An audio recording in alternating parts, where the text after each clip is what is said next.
महाशिवरात्रि की कहानी। एक बार पार्वती ने भगवान शिव से पूछा, ऐसा कौन सा श्रेष्ठ एवं सरल व्रत एवं पूजन है जिससे मृत्युलोक में प्राणियों को आपकी कृपा प्राप्त हो। जवाब में शंकर ने पार्वती को शिवरात्रि व्रत की कथा सुनाई। एक गांव में एक शिकारी रहता था। वह मूक पशुओं को मारकर अपने परिवार का भरण पोषण करता था। वह साहूकार का कर्जदार था। उसने समय पर अपना ऋण नहीं चुकाया था।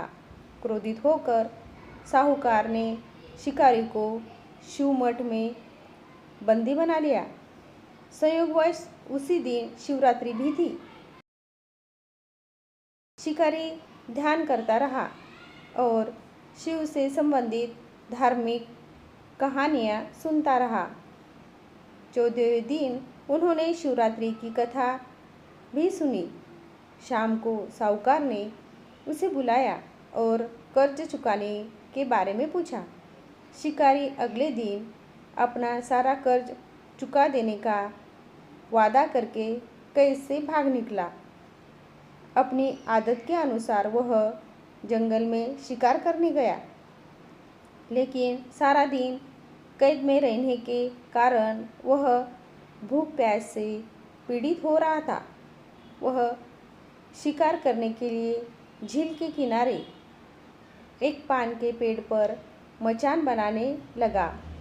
पान के पेड़ के नीचे पान के पत्तों से ढका एक शिवलिंग था।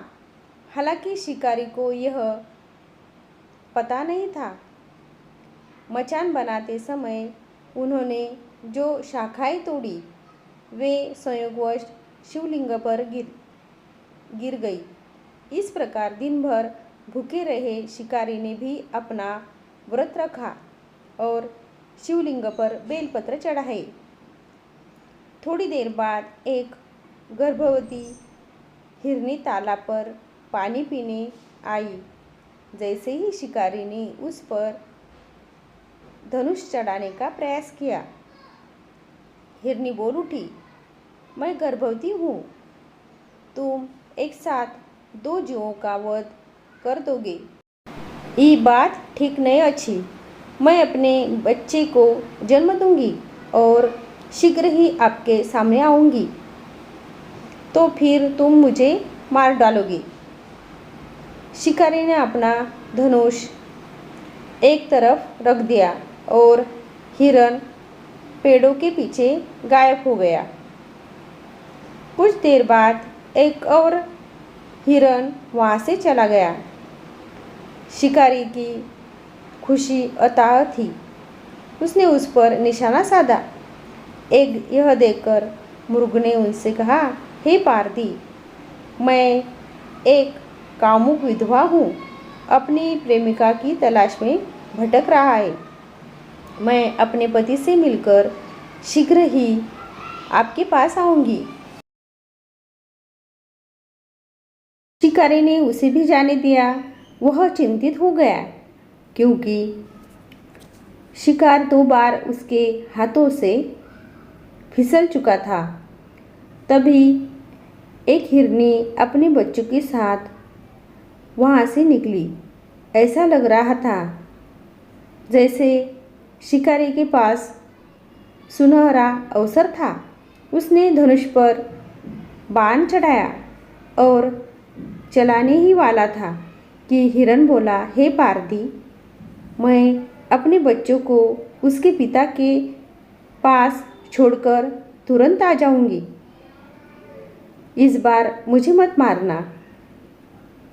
शिकारी ने हंसते हुए कहा, मैं मूर्ख नहीं हूँ कि जो शिकार मुझे दिखाई दे उसे छोड़ दूँ। मैं पहले भी 2 बार अपना शिकार खो चुका हूँ। मेरे बच्चे भूख और प्यास से तड़प रहे होंगे। जवाब में हिरनी बोली, जैसे तुम्हें अपने बच्चों की चिंता है, मुझे भी वैसा ही महसूस हो रहा है। इसलिए मैं आपसे केवल यह प्रार्थना कर रही हूँ कि आप मुझे कुछ समय के लिए जीवन दे दीजिए। मुझ पर भरोसा करें, मैं अभी वापस आ जाऊंगी। हिरनी की पीड़ा भरी आवाज़ सुनकर शिकारी को उस पर दया आ गई। उसने उसे भी जाने दिया। शिकार न मिलने पर वह एक पान के पेड़ पर बैठ गया और पान के पत्ते तोड़कर नीचे फेंकने लगा। कुछ देर बाद एक मोटा बलिष्ठ हिरन सड़क से गुजर रहा था। अब मैंने सोचा कि मुझे इस हिरन का शिकार अवश्य करना चाहिए, किंतु जब बाण उस पर लगा तो मृग ने करुण स्वर में कहा, हे पारधी, यदि तुमने मुझसे पहले 3 हिरणों को मार डाला है तो मुझे भी मारने में अपना समय बर्बाद मत करो, ताकि मुझे उनसे एक पल भी अलग नहीं होना पड़े। मैं उसका पति हूँ और यदि आपने उसे जीवन दिया है तो कृपया मुझे भी कुछ क्षण के लिए जीवन दे दीजिए। मैं उनसे मिलूँगा और आपके सामने उपस्थित होऊंगा। हिरन की आवाज़ सुनकर शिकारी की आंखों में पूरी रात की घटना घूम गई। उसने हिरन को सारी कहानियाँ बता दी। तब मृग ने कहा, मेरी तीनों पत्नियाँ यहाँ से चली गई है, किंतु मेरी मृत्यु के बाद वे अपने धर्म का पालन नहीं कर सकेंगी। तो अब मुझे जाने दो, मैं उनके साथ तुम्हारे सामने उपस्थित होऊंगा।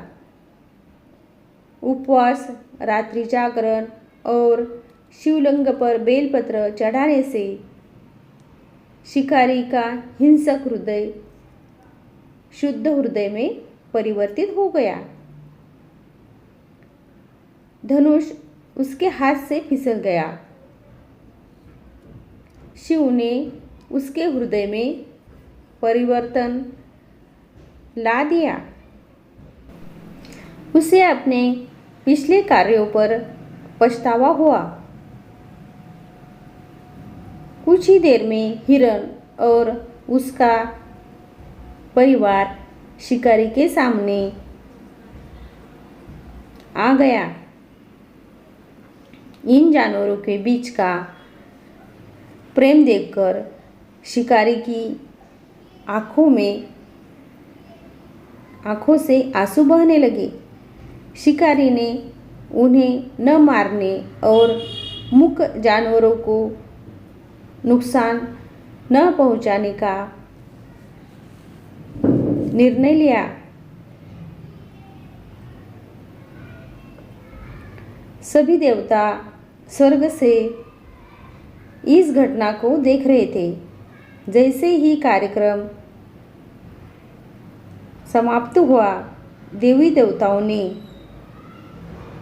पुष्प वर्षा की। तब शिकारी और मृग परिवार को मोक्ष की प्राप्ति हुई।